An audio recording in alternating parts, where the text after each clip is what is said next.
வணக்கம். மீனராசியில் இருக்கிறவங்களுக்கு விகாரி வருட ராசி பலன்கள் பார்க்கலாம். விகாரி வருடம் பிறக்கும் பொழுதே உங்கள் ராசிநாதன் குரு பகவான் 10ஆம் இடத்தில் கேதுவோடும் சனியோடும் இணைஞ்சு சஞ்சரிக்கிறாரு.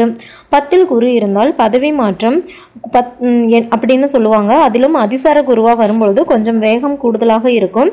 அதனால உத்தியோகத்தில் இருக்கிறவங்க மேலதிகாரிகளை அனுசரித்து செல்வது நல்லது. தொழில் புரிவோருக்கு தொல்லைகள் அதிகரிக்கும். 10ல் சனி இருக்கிறதுனால தொழில் தொடங்கணுங்கிற ஆர்வம் மனதில் உண்டாகும்.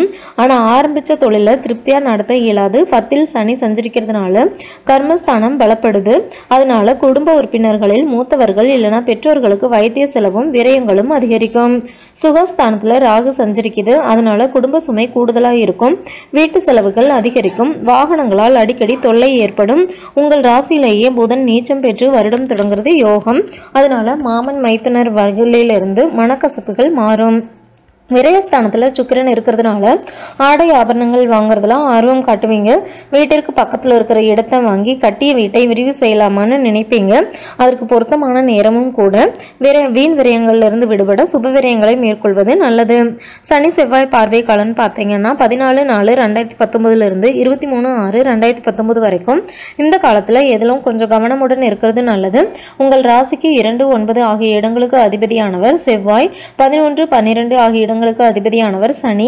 அவை இரண்டும் ஒன்றை ஒன்று பார்த்து கொள்ளும் பொழுது அரசியல் அப்புறம் பொது நலத்தில் இருக்கிறவங்களுக்கு திடீர்னு பொறுப்புகள் மாற்றப்படலாம். எதை செஞ்சாலும் பக்கத்தில் இருக்கிறவங்களோட ஆலோசனைகளை கேட்டு செய்வது நல்லது. வெளிநாட்டில் இருக்கிறவங்களுக்கு தாய்நாடு திரும்ப முடியாத சூழ்நிலை கூட உருவாகலாம்.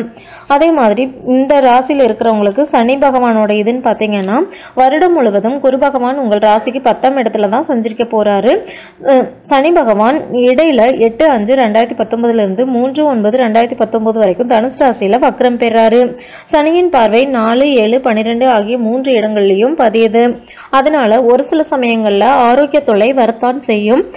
மாற்று மருத்துவத்தால் உடல் நலத்தை சீராக்கி கொள்ளலாம். கலத்திரஸ்தானத்தில் சனி இருக்கிறவங்களுக்கு திருமண பேச்சுக்கள் வந்து போகலாம். இருப்பினும் விட்டுப்போன வரன் மீண்டும் வியப்பில் ஆழ்த்தலாம். நீண்ட தூர பயணங்கள் ஒரு சிலருக்கு வாய்க்கும். அதை ஏற்றுக்கொள்ளக்கூடிய நிர்பந்தமும் உருவாகும். வெளிநாட்டு முயற்சியும் கைகூடும். சனியின் வக்ர இயக்கத்தில் விரயத்திற்கு ஏற்ற லாபம் கிடைக்கும். வீடு மாற்றங்களும் நாடு மாற்றங்களும் நன்மை தரும். உங்கள் ராசிக்கு 4ஆம் இடத்தில் ராகுவும் 10ஆம் இடத்தில் கேதுவும் சஞ்சரிக்கிறாங்க. கேது குரு வீட்டில் இருக்கிறதுனாலையும் ராகுவை குரு பார்க்கறதுனாலையும் பெரிய அளவில் பாதிப்பு ஏற்படாது. இருந்தாலும் தொழிலில் உங்களுக்கு கூட்டாளிகளை தொல்லை கொடுக்கலாம். உங்களுக்கு வரவேண்டிய லாபம் ஏட்டில் இருக்குமே தவிர எதிரில் இருக்காது. வீட்டில் அடிக்கடி பிரச்சனைகள் ஏற்பட்டு அகலும். தன்னம்பிக்கையும் தைரியத்தையும் தளர விடாமல் இருக்க வேண்டிய நேரம் இது. பெண்களுக்கான சிறப்பு பலன்னு பார்த்தீங்கன்னா மீனராசியில் பிறந்த பெண்களுக்கு இந்த ஆண்டு வரவும் செலவும் சமமான ஆண்டாகவே கருதலாம்.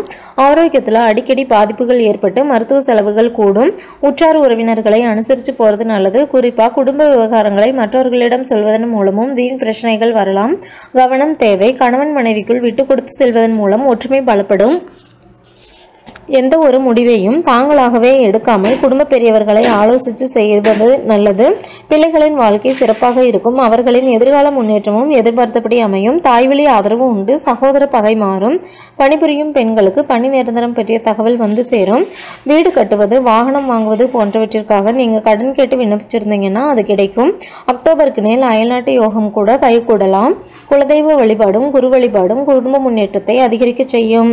பொதுவாக இந்த ராசியில் இருக்கிறவங்களுக்கான வழிபாடுன்னு பார்த்தீங்கன்னா செல்வ வளம் பெருக சனிக்கிழமை தோறும் ஆதியந்த பிரபு வழிபாட்டை மேற்கொள்வது நல்லது. வியாழன் தோறும் குரு வழிபாடும் நாக கவசம் பாடி ராகு கேதுக்களுக்குரிய ஸ்தலங்களுக்கு சென்று வழிபட்டால் வளர்ச்சி கூடும். மேலும் தகவல்களுக்கு சேனலை சப்ஸ்கிரைப் பண்ணுங்க. தேங்க்யூ.